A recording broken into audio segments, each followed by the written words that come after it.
நம்ம லைஃப்ல வந்து நம்ம அதிகமா ஏங்குற விஷயம் அப்படின்னு பார்த்தோம்னா அன்பு, பாசம், லவ் இந்த மாதிரி விஷயங்கள் தான். லவ்னா வந்து நான் ஒரு பொண்ணுக்கும் ஒரு பையனுக்கும் நடுவுல இருக்கிற அந்த லவ் பத்தி பேசலாம். நம்மளை சுத்தி இருக்க பீப்புள் கிட்ட இருந்து நம்ம எக்ஸ்பெக்ட் பண்ற நம்ம ஏங்குற ஒரு பாசம், அது வந்து லவ் பண்ற பர்சனா தான் இருக்கணும் அப்படின்னு அவசியம் இல்லை. லைக் நம்ம ஃபேமிலியா இருக்கலாம், நம்ம ஃப்ரெண்ட்ஸா இருக்கலாம், நம்மளை சுத்தி இருக்க பீப்புள் யாரா வேணா இருக்கலாம். கண்டிப்பா ஒருத்தவங்க கிட்ட இருந்து இல்ல ஒரு இடத்துல இருந்து நமக்கு அன்பு வேணும் அப்படின்னு எக்ஸ்பெக்ட் பண்ணோம் அப்படின்னா நம்மளும் நம்ம அன்பை வந்து கொடுப்போம். அது வந்து நல்ல விஷயம் தான், தப்பு இல்லை.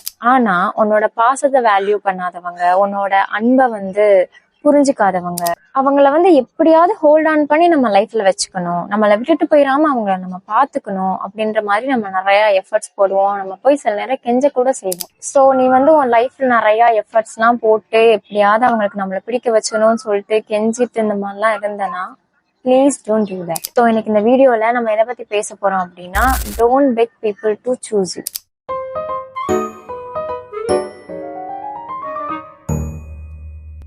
Welcome back to our channel. எல்லாரும் எப்படி இருக்கீங்க? If you don't know me, hi, this is Gayatri and this is where you will get motivation and self-healing content. So subscribe பண்ணி வச்சுக்கோங்க. Okay, let's get into the video.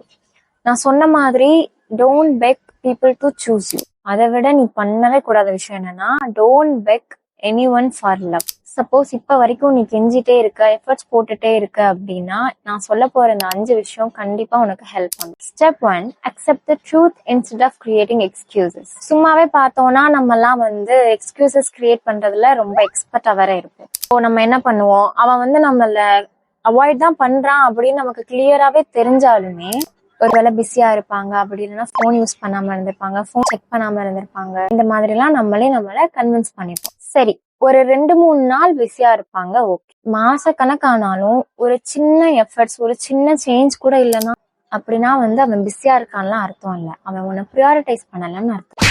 ஆக்சுவலா இதை accept பண்றது ரொம்ப கஷ்டம் தான், புரியுது. ஆனா ஹீலிங் ஸ்டார்ட் ஆகுறதே எப்போனா நம்ம ஒரு விஷயத்த அக்செப்ட் பண்ணிக்கும் போதுதான். சோ அந்த விஷயத்த அக்செப்ட் பண்ணிட்டு எக்ஸ்கியூசஸ் கிரியேட் பண்றதை ஸ்டாப் பண்ணு. Step 2, stop proving your worth. உன்னோட வேல்யூவை புரிஞ்சுக்கணும் அப்படின்னு சொல்லிட்டு நீ டெய்லியும் ஏதாவது எஃபர்ட்ஸ் போட்டு ட்ரை பண்ணிட்டே இருக்கியா?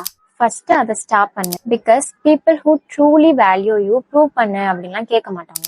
நீ எவ்வளவு நல்லவன்னு ஒரு பர்சன் கிட்ட போய் நீ எக்ஸ்பிளைன் பண்ணிக்கிட்டே இருக்கிறதும், ஒரு ராங் ஆடியன்ஸ் கிட்ட போய் உன்னோட பெர்ஃபார்மன்ஸ் காமிக்கிறதும் ஒண்ணுதான்.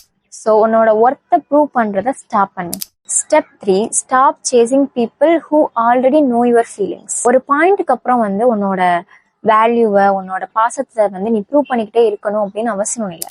இதுக்கப்புறமும் எக்ஸ்பிளைன் பண்ண தேவையே இல்லை. நீ கேர் பண்றன்னு தெரியும், நீ லவ் பண்றன்னு தெரியும், அண்ட் நீ வெயிட் பண்றன்னு நல்லாவே தெரியும். பட் என்னன்னா நீ போடுற அந்த எஃபர்ட்ஸ், நீ கொடுக்குற அந்த லவ், இதெல்லாம் அவங்களுக்கு உண்மையாவே பிடிக்குமா? அவங்க ஃபர்ஸ்ட் அதை எக்ஸ்பெக்ட் பண்றாங்களா அப்படின்னு யோசி. ஸோ ஆல்ரெடி உன்னோட ஃபீலிங்ஸ் தெரிஞ்சும் அவன் உன்னை கண்டுக்கல அப்படின்னா they don't want your love, அவ்வளவுதான், சிம்பிள். ஸோ ஆல்ரெடி உன்னோட ஃபீலிங்ஸ் எல்லாமே நீ எக்ஸ்பிரஸ் பண்ணிட்டு அந்த பர்சனுக்கு எல்லாமே தெரிஞ்சவங்க அப்படி இருக்காங்க அப்படின்னா அகெயின் போய் கெஞ்சாது. Step 4, ask yourself one uncomfortable question. என்னன்னா, இந்த ரிலேஷன்ஷிப்ல நான் உண்மையாவே லவ்டா ஃபீல் பண்றேனா, இல்ல கான்ஸ்டன்ட்லி என்னஃபா இருக்கணும் அப்படின்றதுக்காக டெய்லி எஃபர்ட்ஸ் போட்டு ப்ரூவ் பண்ணணும் ட்ரை பண்ணிட்டு இருக்கேனா அப்படின்னு. இந்த ஒரு கொஸ்டினுக்கு ஹானஸ்டா ஆன்சர் பண்ணு. சம்டைம்ஸ் என்னன்னா ஆன்சர் வந்து நமக்கே தெரியும், நம்ம அதை அக்செப்ட் தான் பண்ண மாட்டோம். Step 5, be ready to walk away. கண்டிப்பா இது ஈஸி கிடையாது. I know it's not easier step, it's very hardest. ஏன்னா நம்ம அவ்வளோ லவ் பண்ண ஒரு பர்சனை, நம்ம அவ்வளோ ஆசையா நேசிச்ச ஒரு பர்சனை வந்து விட்டுட்டு போறதும் மறக்கிறதும் வந்து அவ்வளோ ஈஸியான விஷயம்லாம் கிடையாது. ஆனா லீவிங் யுவர் செல்ஃப் எவ்ரிடே அதை விட கஷ்டம். டெய்லியும் உன்னோட செல்ஃப் ரெஸ்பெக்டை லூஸ் பண்றதை விட ஒன் டைம் பெயின் எவ்வளவோ பெட்டர். சோயா, ஃபைனலா நான் இதை மட்டும் சொல்லிக்கிறேன், நல்லா ஞாபகம் வச்சுக்கோ. நீ வந்து ஒருத்தவங்க கிட்ட போயிட்டு கெஞ்சிட்டா மட்டும் அந்த பர்சன் வந்து உன்னை தேடி வந்துருவாங்க அப்படின்லாம் இல்லை. அவங்களுக்கும் உண்மையாவே நீ வேணும்னா மட்டும்தான் தே வில் ஸ்டே.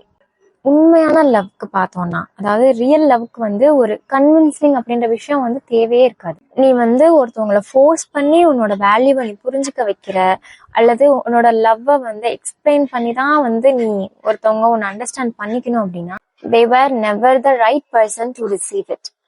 ஸோ இதுக்கப்புறம் நீ என்ன பண்ண, ஏன்னா ஏன் அந்த பர்சன் சூஸ் பண்ணல, ஏன் அந்த பர்சன் என்ன புரிஞ்சுக்கவே இல்லை, ஏன் அந்த பர்சனுக்கு என்ன பிடிக்கல, இந்த மாதிரிலாம் யோசிக்காம என்னோட லவ்வை வேல்யூ பண்ணாத ஒரு பர்சன் கிட்ட ஏன் நான் இவ்வளோ எஃபர்ட்ஸ் போடுறேன், என்னையே சூஸ் பண்ணாத ஒரு பர்சனுக்காக நான் ஏன் இவ்வளோ அழறேன் அப்படின்னு யோசிக்க ஸ்டார்ட் பண்ணு. Because the day you choose yourself, you will stop chasing people who were never running towards you.